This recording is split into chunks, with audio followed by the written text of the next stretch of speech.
السلام علیکم ورحمۃ اللہ وبرکاتہ۔ ناظرین، آپ کا میزبان محمد عامر کریم آپ کے پروگرام البلا کے ساتھ حاضر خدمت ہے۔ ناظرین، اللہ سبحانہ تعالیٰ کی خشیت ایک بہت بڑی نعمت ہے۔ اللہ کا خوف، بندہ جب کوئی بھی نہ دیکھ رہا ہو اور وہ عمل نہ کرے جسے اللہ نے منع کیا، کس کی وجہ سے؟ اللہ کا خوف کھاتے ہوئے۔ اور یہاں ایک اور آج میں آپ سے اس موضوع پہ بحث کرنا چاہ رہا ہوں اور بتانا چاہ رہا ہوں کہ اللہ سبحانہ تعالیٰ کی عظمت، اللہ سبحانہ تعالیٰ کا جلال اور اللہ سبحانہ تعالیٰ کی پکڑ کا خوف ہونا اور اللہ سبحانہ تعالیٰ کی رحمت کی امید رکھنا، یہ ہمارے ایمان کا تقاضا ہے۔ اگر انسان بہت زیادہ خوف بھی رکھے تو وہ مایوسی میں مبتلا ہو جائے گا کہ جی میری تو بخشش نہیں ہونی، میرے تو اعمال ہر عمل پہ پکڑ ہو جانی ہے۔ جیسے اللہ سبحانہ تعالیٰ فرماتے ہیں ان بطش ربک لشدید، اللہ سبحانہ تعالیٰ کی پکڑ بہت شدید ہے۔ تو اگر ہم اپنے اعمال کی طرف دیکھیں، اپنے اعمال پہ نگاہ ڈالیں، تو انسان مایوسی کی طرف چلا جائے گا کہ مبادا میں تو جنت کا کبھی حقدار نہیں ہوں گا۔ ایسے معاملے میں علماء کہتے ہیں پھر تم اللہ کی رحمت کی طرف نگاہ کرو، اللہ کی رحمت کی طرف دیکھو، اور تم جب اللہ کی رحمت کی طرف دیکھو گے تو تمہیں پھر امید آئے گی، اور پھر تمہیں امید جو ہے عمل کی طرف لے کے جائے گی۔ لیکن ناظرین، ان خوف اور امید کے درمیان ایک بیلنس رکھنا یہ بہت ضروری ہے کہ انسان اتنا زیادہ خوف زدہ ہو کہ وہ سوچے کہ نہیں میری تو بخشش ہی نہیں ہو سکتی، میں تو کبھی بھی جنت کا حقدار نہیں ہو سکتا، اور یہ سوچ کے مایوس ہو کے بیٹھ جائے۔ یہ ایک انتہا ہے۔ دوسری انتہا یہ ہے کہ انسان یہ سوچے کہ اللہ سبحانہ تعالیٰ تو بڑے غفور الرحیم ہے، اللہ سبحانہ تعالیٰ تو معاف کرنے پہ آئیں تو فاحشہ کو، کتے کو پانی پلانے پہ بھی معاف کر دیتے ہیں۔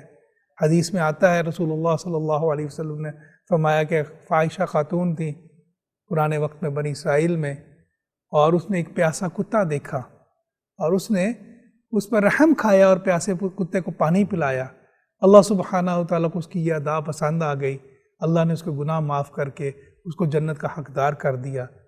تو ایک طرف یہ اللہ سبحانہ تعالیٰ کی رحمت کی انتہا دیکھتے ہوئے انسان جو ہے بے عمل ہو جائے، اور نہ صرف بے عمل ہو جائے بلکہ اتنا زیادہ اپنا اللہ سبحانہ تعالیٰ کی احکام کے خلاف ڈٹ جائے اور یہ کہتا پھر کوئی بات نہیں، اللہ سبحانہ تعالیٰ معاف کرنے والے ہیں، غفور الرحیم ہیں۔ یہ ایک دوسری انتہا ہے۔ انشاءاللہ آج کے پروگرام میں ہم ان دونوں کے اوپر سیر حاصل بحث کریں گے۔ پہلے ہم دیکھیں گے کہ اللہ کی خشیت ہے کیا، اور اللہ کی خشیت انسان کو کس طرح اللہ کے قرب میں لے کے آتی ہے، اور پھر اللہ کی خشیت میں آپ کو کیا کیا کیفیات نصیب ہوتی ہیں۔ یہ بھی ایک بہت ہی خوبصورت ایک فیلنگز ہیں۔ جب بندے کو اللہ کی خشیت نصیب ہوتی ہے تو بندہ اللہ سبحانہ تعالیٰ کی طرف اور زیادہ رجوع کرنے لگ پڑتا ہے۔ تو انشاءاللہ اس کے اوپر ہم سیر حاصل بحث کریں گے۔ اللہ سبحانہ تعالیٰ فرماتے ہیں یدعون ربہم خوفا وطمعا، اللہ کے بندے وہ ہیں جو اللہ کو پکارتے ہیں خوف کے ساتھ اور امید کے ساتھ۔ انہیں جب وہ اللہ کی غضب کی طرف نگاہ کرتے ہیں تو ان کے دل دہل جاتے ہیں، مبادا اللہ سبحانہ تعالیٰ ہمیں معاف نہ کرے، مبادا اللہ سبحانہ تعالیٰ ہماری عبادات کو رد کر دے، اور اس سے وہ ڈر جاتے ہیں، اور دوسری طرف پھر اللہ کی امید کی طرف نگاہ کرتے ہیں، اور اللہ کی امید کی طرف نگاہ کرتے ہوئے اللہ کو پکارتے ہیں۔ یہ وہ اللہ کے بندے ہیں۔ ناظرین، خشیت الہی، اللہ کا خوف انبیاء علیہ السلام اور اولیاء اللہ، صحابہ کرام، تابعین کا زیور رہا ہے۔ وہ راتوں کو اٹھ کے اللہ کے خوف سے، اللہ کی خشیت سے رویا کرتے تھے، زار و قطار رویا کرتے تھے۔ حضرت ابوبکر صدیق رضی اللہ تعالیٰ عنہ کے بارے میں آتا ہے کہ جب وہ مکہ میں تھے، نماز ادا کرتے تھے اور قرآن پاک کی تلاوت فرمایا کرتے تھے تو خشیت الہی سے زار و قطار پھوٹ پھوٹ کر روتے تھے، اور مکہ والے اس وجہ سے مجبور ہو گئے ان کو مکہ سے نکالنے پہ کہ ہماری عورتیں، ہماری بچے جب سنتے ہیں قرآن کو، قرآن کی تلاوت کو اتنی خشیت کے ساتھ، تو ان کے دل پسیج جاتے ہیں، ان کے دل دہل جاتے ہیں، ان کے دل اللہ کی طرف متوجہ ہو جاتے ہیں، وہ کلمہ پڑھ لیتے ہیں، تو ہم ابو بکر صدیق آپ مکہ سے چلے جائیں۔ یہ وہ عالم تھا کہ جس سے ہمارے اولیاء اللہ، ہمارے صحابہ کرام، ہمارے تابعین، ہمارے انبیاء علیہ السلام، یہ وہ زیور تھا جس سے وہ مزین تھے۔ حضرت یحییٰ علیہ السلام کے بارے میں آتا ہے، حضرت زکریا علیہ السلام کو بڑی عمر میں جا کے اللہ سبحانہ وتعالیٰ نے یہ تحفہ عطا کیا، ادھیڑ عمری میں یہ تحفہ عطا کیا، جبکہ ان کی بیوی بانجھ ہو چکی تھی، عمر گزر گئی تھی اولاد کی، لیکن انہوں نے اللہ سے مانگا۔ اللہ سے انہوں نے کیسے مانگا کہ وہ خالو تھے حضرت مریم علیہ السلام کے، تو حضرت مریم علیہ السلام جب گوشہ نشین ہو کے بیٹھ گئیں اور اللہ کی عبادت و ریاضت میں مصروف رہیں، تو حضرت زکریا علیہ السلام ان کی خیر، ان کے احوال معلوم کرنے کے لیے تشریف لایا کرتے تھے، ان کی خیر دریافت کیا کرتے تھے۔ جب انہوں نے آنا تو انہوں نے حضرت مریم علیہ السلام کے پاس پھلوں کو پانا، اور وہ پھل بھی وہ جو کہ اس موسم کے نہیں تھے، بے موسمی پھلوں کو دیکھنا، اور انہوں نے پوچھنا حضرت مریم علیہ السلام کو، قال یا مریم انا لکی ھذا، اے مریم یہ کہاں سے آ گئے، یہ کس نے بھیج دیے، یہ میوے تو اس موسم کے ہی نہیں ہیں۔ قال یا مریم انا لکی ھذا قالت انا عند اللہ، حضرت مریم علیہ السلام جواب دیتی کہ یہ تو اللہ کی طرف سے ہیں، اللہ سبحانہ وتعالیٰ نے مجھے مہیا کیے ہیں، ان اللہ یرزق من یشاء بغیر حساب، اللہ سبحانہ وتعالیٰ تو ایسے غفور الرحیم ہے جسے چاہیں بے حساب رزق ادا کرے۔ تو جب حضرت زکریا علیہ السلام اللہ کی رحمت کا یہ معاملہ دیکھا تو حضرت زکریا علیہ السلام پکار اٹھے، ہنالک دعا زکریا ربہ قال رب هب لي من لدنك ذرية طيبة انك سميع الدعاء۔ او اللہ سبحانہ وتعالی، میں تجھ سے فریاد کرتا ہوں اولاد کی، نیک اولاد کی، تو مجھے نیک اولاد عطا فرما، تو مجھے نیک اولاد عطا فرما، بے شک تو دعاؤں کو سننے والا ہے۔ اللہ سبحانہ وتعالی نے حضرت زکریا علیہ السلام کی ادھیڑ عمری میں دعا قبول فرمائی، اور انہیں حضرت یحییٰ علیہ السلام سے نوازا۔ حضرت یحییٰ علیہ السلام وہ نبی تھے جنہیں بچپن سے ہی اللہ نے خشیت کے زیور سے آراستہ کر دیا تھا، اللہ کا خوف ان کی گٹھی میں رچ بس گیا ہوا تھا۔ ابھی وہ 4-5 سال کے ہی تھے کہ حضرت زکریا علیہ السلام جب کبھی موت کا ذکر کرتے، جب کبھی اللہ کے جلال کا ذکر کرتے تو وہ چیخ مارتے اور زار و قطار رونے لگ پڑتے۔ کئی دفعہ حضرت زکریا علیہ السلام جب اپنی قوم سے خطاب کر رہے ہوتے، انہیں اللہ کی طرف بلا رہے ہوتے، اور جب اللہ سبحانہ وتعالی کے جلال کی بات کرتے تو حضرت یحییٰ علیہ السلام چیخ مارتے، روتے، کئی دفعہ گر جاتے، بے ہوش ہو جاتے۔ جب حضرت زکریا علیہ السلام نے اپنے بیٹے کے یہ احوال دیکھے، اپنے بیٹے کی دل کی یہ کیفیت دیکھی، تو حضرت زکریا علیہ السلام اپنے بیٹے کو کہنے لگے کہ بیٹا تم محفلوں میں نہ آیا کرو۔ لیکن کیسے عاشق جو ہے اپنے رب کے ذکر سے دور رہ سکتا ہے؟ تو وہ چھپ چھپ کے پھر سنا کرتے، وہ چھپ چھپ کے پھر جب حضرت زکریا علیہ السلام بیان فرمایا کرتے تو وہ کسی ستون کے پیچھے کھڑے ہو جاتے اور چھپ چھپ کے سنتے۔ حضرت زکریا کو تب پتہ چلتا کہ جب کوئی ایسا موقع آتا، کوئی ایسی بات وہ فرما دیتے کہ وہ چیخ مارتے تو انہیں اندازہ ہوتا کہ میرا بیٹا بھی محفل میں موجود ہے۔ ایک دفعہ ایسے ہی حضرت زکریا علیہ السلام اللہ کے جلال کا ذکر کر رہے تھے، اور حضرت یحییٰ علیہ السلام ایک ستون کے پیچھے چھپے کھڑے سن رہے تھے۔ 6-7 سال کا بچہ، 6-7 سال کا بچہ ناظرین، یہاں ہماری عمریں 60 سال 70 سال ہو جاتی ہیں، اور ہمارے دل کے اوپر اتنے پردے ہوتے ہیں کہ ہمیں اللہ کا خوف ہی نہیں آتا۔ ہم قبر کے کتبے کے پاس بیٹھ کے دنیا کی باتیں کر رہے ہوتے ہیں، ہم میت والے گھر میں بیٹھ کے ہم دنیا ڈسکس کر رہے ہوتے ہیں، اپنے گاڑیوں کی باتیں کر رہے ہوتے ہیں، موبائلوں کی باتیں کر رہے ہوتے ہیں، اور ہمارا دل جو ہے دہلتا نہیں. زلزلے آتے ہیں، آفات آتی ہیں، وائرل ڈیزیزز آتی ہیں، ہمارا دل نہیں دہلتا. اور وہ بچہ حضرت یحییٰ علیہ السلام، 7 سال کی عمر، 6 سال کی عمر کے بچہ، حضرت زکریا علیہ السلام بیان فرما رہے ہیں.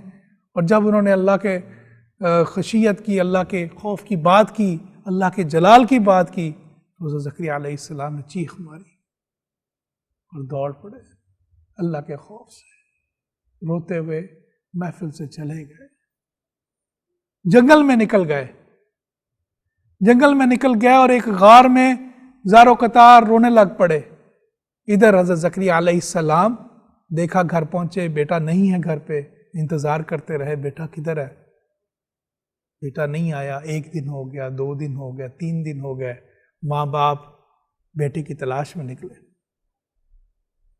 بیٹے کی تلاش میں نکلے، لوگوں سے پوچھ رہے ہیں کہ آپ نے کوئی بچہ تو نہیں دیکھا؟ تو ایک چرواہا کہنے لگا، جی میں نے ایک بچے کے رونے کی آواز سنی. بچے کی رونے کی آواز سنی ہے ایک غار سے، اور وہ اتنی دردناک آواز ہے کہ 3 دنوں سے میری بکریوں نے بھی چارہ لینا بند کر دیا. میں اپنی بکریاں چرانے آتا ہوں، جب وہ اتنی دردناک آواز سنتی ہیں وہ بکریاں، تو وہ چارہ نہیں کھاتی. حضرت زکریا علیہ السلام اور ان کی زوجہ اس غار میں پہنچے جہاں حضرت یحییٰ علیہ السلام سجود اپنے رب کے آگے گڑ گڑا رہے تھے، اپنے رب سے معافی مانگ رہے تھے، اپنے رب سے رحمت کی التجا کر رہے تھے. اور جب انہوں نے قدموں کی آہٹ سنی تو فرمانے لگے، اے ملک الموت، آ گئے ہو تم، میری جان قبض کرنے آ گئے ہو. ماں رو پڑی، ماں فرط جذبات میں آ کے رو پڑی، بیٹا نہیں، میں تو تیری ماں ہوں، میں ملک الموت نہیں، میں تیری ماں ہوں، میں تجھے لینے آئی ہوں. تو کیوں رو رہا ہے؟ تو اتنے چھوٹی سی عمر کا بچہ ہے، تو نے کیا کیا؟ اللہ فرماتے ہیں نا قرآن میں، یا ایھا الذین آمنوا قوا انفسکم واہلیکم نارا وقودھا الناس والحجارہ. او لوگو، اے ایمان والو، اپنے آپ کو، اپنے اہل عیال کو اس آگ سے بچاؤ جس کا ایندھن کون ہوگا؟ پتھر اور انسان. حضرت یحییٰ کیا فرماتے ہیں، ماں، میں نے سنا ہے کہ اس آگ کا ایندھن اللہ انسان کو بنائے گا، اور میں نے دیکھا ہے کہ جب تو آگ جلاتی ہے تو پہلے چھوٹی لکڑیاں پہلے ڈالتی ہے آگ کو جلانے کے لیے، اور مجھے یہ خوف ہے کہ میرا رب بچوں کو پہلے نہ آگ کے ایندھن میں بھیجے کہ اس آگ کا تم پہلے ایندھن بنو. ماں رونے لگ پڑی. ماں کہنے لگی، بیٹا تو نے کیا ہی کیا ہے، تجھے اللہ معاف فرما دیں گے. فرمانے لگے، ماں وہ قیامت والے دن اگر اللہ کا غضب مجھ پہ ہو گیا تو مجھے بچا لے گی.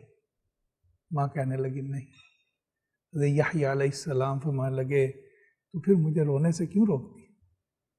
پھر مجھے گریہ کرنے دو اپنے رب کے آگے، مجھے اپنے رب کے آگے زار و قطار رونے دو، مجھے اپنے رب کو منانے دو.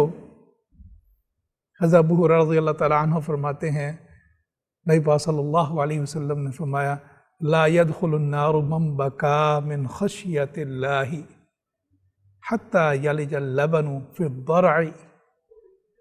وہ انسان کہ جو اللہ کے خوف سے روتا ہے، اللہ سبحانہ وتعالیٰ کبھی بھی اس کو آگ میں نہیں ڈالیں گے،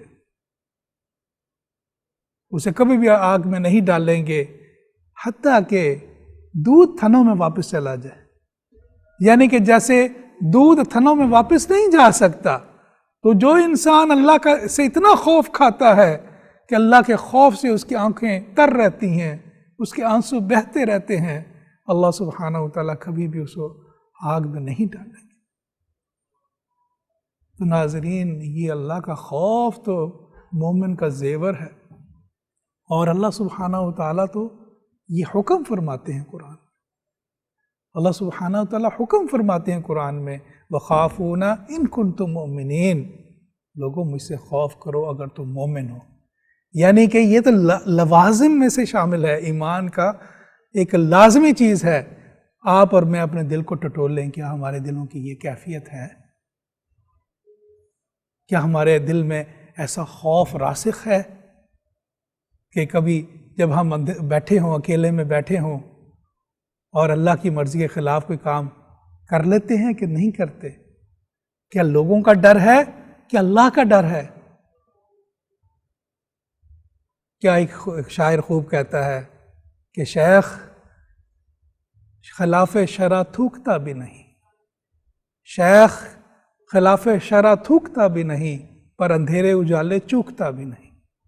یعنی جب موقع آ جائے، جب موقع ملے، جب کوئی نہیں دیکھ رہا، جہاں اپنی مرضی چل رہی ہے وہاں پہ مرضی چلا لی، جہاں اللہ کا حکم آ گیا. یہ تو اللہ کی بندگی نہیں،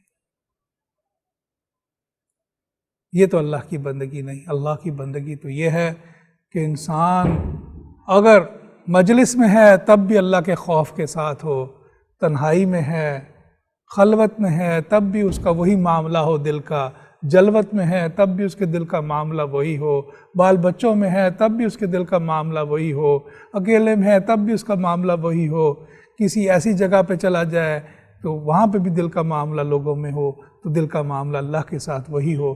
یہ ہے ایمان. اور یہ اللہ سبحانہ و تعالیٰ فرماتے ہیں کہ تم مجھ سے ڈرو اگر تم مومن ہو.